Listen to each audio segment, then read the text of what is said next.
Hi friends, welcome to Biomechanics Coach. कैसे हैं आप? The main aim of this channel is to train athletes about biomechanics. Myself Dr. Anshu Malhotra, lead biomechanist. तो आपको मैं बताने वाला हूँ आज एक बहुत important quality, biomechanical quality of every athlete. कोई भी स्पोर्ट्स है, आपको ये एबिलिटी चाहिए होती है टू विन द गेम. तो उस एबिलिटी का नाम है स्ट्रेंथ.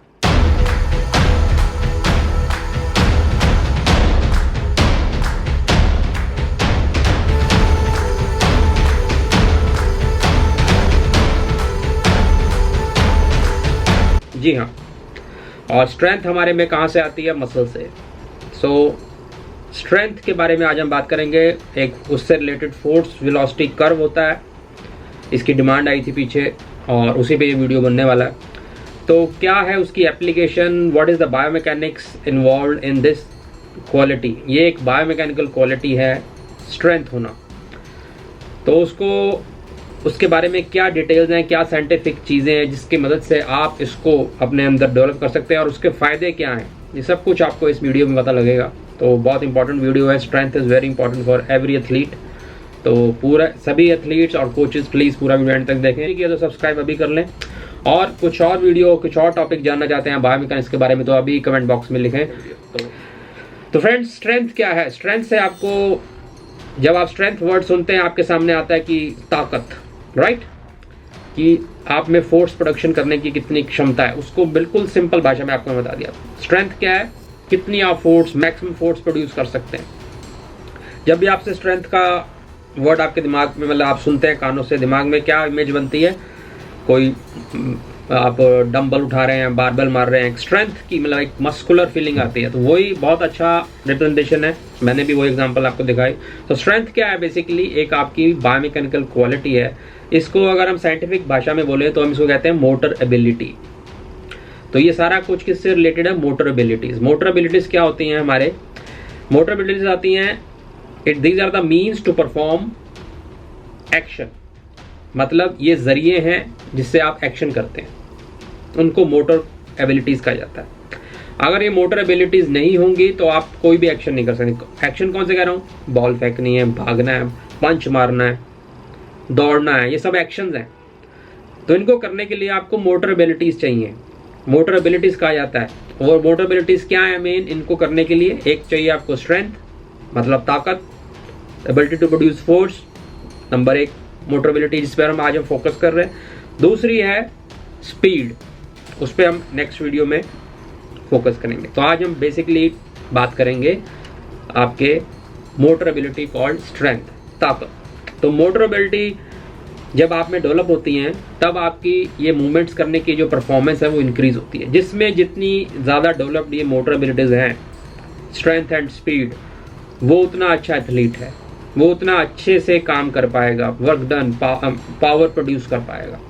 तो हर एक वर्कआउट का, ट्रेनिंग का मेन एम यही होता है कि आप में ये एबिलिटीज़ डेवलप की जाए. कौन सी दो एबिलिटीज़? मस्कुलर मतलब स्ट्रेंथ एंड योर स्पीड. ये दोनों एबिलिटीज़ जब आप में डेवलप होती हैं तब आप कंप्लीट ट्रेंड एथलीट बनते हैं और तब आपको जीतने से कोई नहीं रोक सकता. तो कितने अच्छे से बायोमैकेनिकली आप इसको अटेन करते हैं उतना इजीली आप इसको डेवलप कर पाएंगे. इसलिए बायोमैकेनिक्स का रोल यहाँ पर आता है. इफ़ यू अंडरस्टैंड कि बायोमैकेनिक्स से कैसे हम यूज़ करके कम से कम समय में ज़्यादा से ज़्यादा फोर्स प्रोड्यूस कर पाएंगे और फिर आप डेफिनेटली मेडल जीत पाएंगे.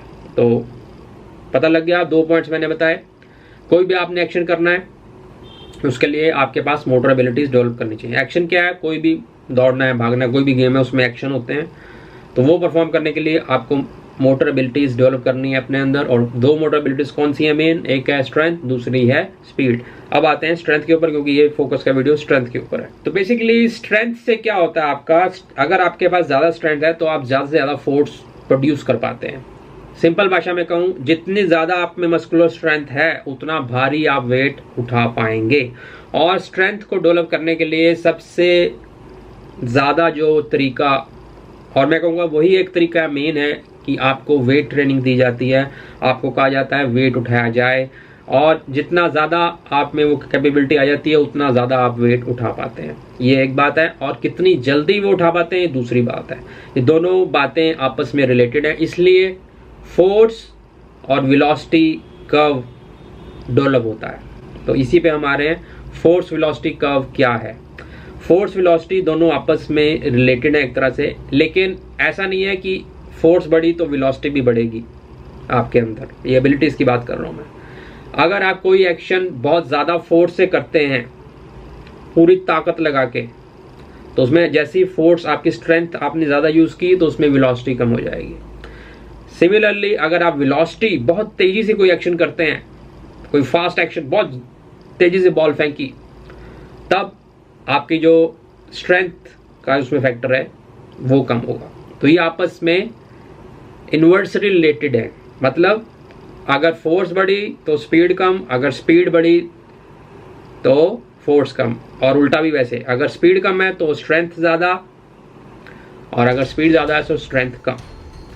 तो ये रिलेशन है आपस में फोर्स वेलोसिटी कर्व का। इसलिए मैं आपको दिखाता हूँ कि जब हम इसको करते हैं मेजर फोर्स और इधर वेलोसिटी, तो ये ऐसे बेल शेप का आता है, इसे कहा जाता है फोर्स वेलोसिटी। ये देखिए, ये है आपका फोर्स वेलोसिटी कर्व। तो ये बेल शेप का आपके पास आता है। एक्स एक्सिस के ऊपर, एक्स एक्सिस जो नीचे हमने रखा हुआ है उसको कहा जाता है हमारे पास वेलोसिटी, और वाई एक्सिस पे हमारे पास होती है फोर्स। तो जितनी ज़्यादा वेलोसिटी बढ़ती जाएगी आपकी फोर्स उतनी कम होती जाएगी, और उल्टा भी सही है, अगर जितनी वेलोसिटी कम करेंगे तो उतनी ज़्यादा आपकी फोर्स बढ़ती जाएगी। ये फोर्स वेलोसिटी कर्व मैंने आपको बताया। अब वो तीन चीज़ें क्या हैं?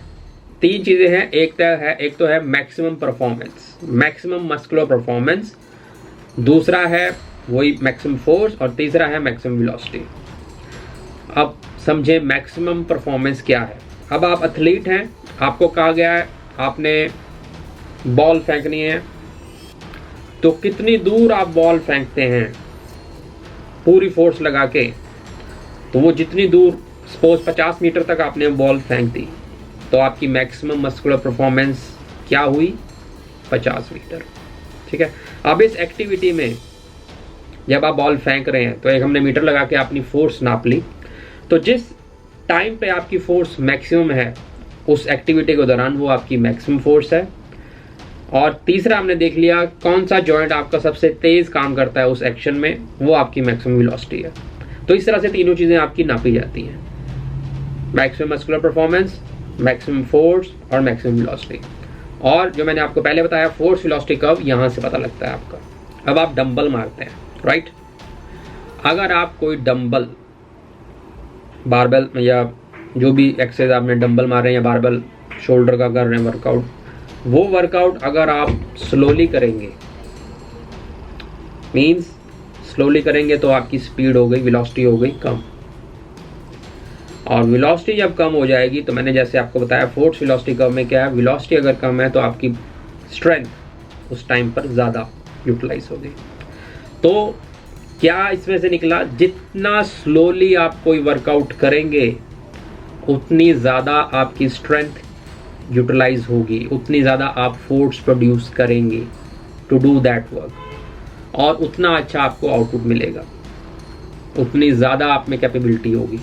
तो अगर आपने स्ट्रेंथ ज़्यादा लेनी है, स्ट्रेंथ ट्रेनिंग करनी है, स्ट्रेंथ की एबिलिटी डेवलप करनी है, do your workouts with less speed. समझे आप? जितना स्लोली वो करेंगे वर्कआउट, उतना ज़्यादा आपका फोर्स लगेगा, और जितने ज़्यादा आप फोर्स लगाएंगे उतनी ज़्यादा आप में एबिलिटी बढ़ेगी। This is the advantage of force velocity curve. और अगर हम स्पीड एबिलिटी पे जाते हैं, तो जितना जल्दी आप वो वर्कआउट करते हैं उतनी आपकी स्ट्रेंथ कम लगेगी। और आप जल्दी कब करेंगे? जब आपके पास जो वेट आपने उठाया होगा लाइट उठाया होगा। ये भी फैक्टर है। अगर आपने अपने मसल्स डेवलप करने हैं तो आपको हैवी वेट चाहिए ताकि आपकी फोर्स ज़्यादा प्रोड्यूस हो, और वो भी स्लोली। ठीक है। ऑन द अदर हैंड, जब आपने स्पीड एबिलिटी डेवलप करनी है तो आपने लाइट वेट्स लेने हैं और तेजी से करना है। जब आप तेजी से करेंगे तो डेफिनेटली आपकी स्ट्रेंथ कम, लेकिन वेलोसिटी ज़्यादा यूटिलाइज होगी, आपकी वेलोसिटी की डेवलपमेंट ज़्यादा होगी। तो ये इसका प्रैक्टिकल एप्लीकेशन है। अब हम आते हैं फोर्स वेलोसिटी कर्व के ऊपर ट्रेनिंग कैसे की जाती है। तो फोकस कीजिए इस कर्व के ऊपर कि ये आपके सामने दो कर्व मैंने बताए हैं फोर्स वेलोसिटी के। जो बिल्कुल प्लेन वाला है वो है बिफोर ट्रेनिंग, और उसके बाद जो डैश वाला है वो है बेसिकली आपका आफ्टर ट्रेनिंग। तो मोस्ट ऑफ द एथलीट्स में ये दोनों चीज़ों को डेवलप किया जाता है। और बायोमैकेनिकली फिर क्या होता है, जब आप ये दोनों चीज़ों पे काम करते हैं, आप स्पीडेबिलिटी पे भी वर्कआउट कर रहे हैं, स्ट्रेंथ ट्रेनिंग पे भी वर्कआउट कर रहे हैं, तो अल्टीमेटली क्या होगा, ये जो बेल शेप का कर्व है, इसका मेन एम होता है ट्रेनिंग का कि इसको राइट की तरफ शिफ्ट किया जाए। तो जिस एथलीट का ये राइट की तरफ शिफ्ट हो जाता है successfully with training, that means आपकी ट्रेनिंग अच्छी है बायोमैकेनिकली, क्योंकि शिफ्टिंग करने से क्या होगा, आपका रेट ऑफ फोर्स डेवलपमेंट बढ़ जाएगा। आप में ये दोनों एबिलिटीज आ जाएंगी, आप ज़्यादा से ज़्यादा फोर्स प्रोड्यूस कर पाएंगे कम से कम टाइम में। और जो खिलाड़ी कम से कम टाइम में ज़्यादा से ज़्यादा फोर्स प्रोड्यूस करने की क्षमता रखता है, गोल्ड मेडल उसी का है, और that means he is biomechanically efficient athlete. ये मैसेज था हमारा आज के इस कर्व से कि आपने अपने अंदर ये एबिलिटी डेवलप करनी है, अपना फोर्स वेलोसिटी कर्व राइट की तरफ शिफ्ट करना है। जो खिलाड़ी अपना सक्सेसफुली ये कर्व राइट की तरफ शिफ्ट कर लेगा, उसमें रेट ऑफ फोर्स डेवलपमेंट ज़्यादा हो जाएगी डेफिनेटली, और वो कम टाइम में ज़्यादा फोर्स प्रोड्यूस कर पाएगा और डेफिनेटली गोल्ड मेडल जीत पाएगा। So this is the message. Hope आपको पसंद आया होगा वीडियो। लाइक कीजिए, शेयर कीजिए। कुछ नहीं समझ आया तो कमेंट बॉक्स में क्वेरी लिखिए, and apply biomechanics in your game. Thank you and keep playing safe. Thank you.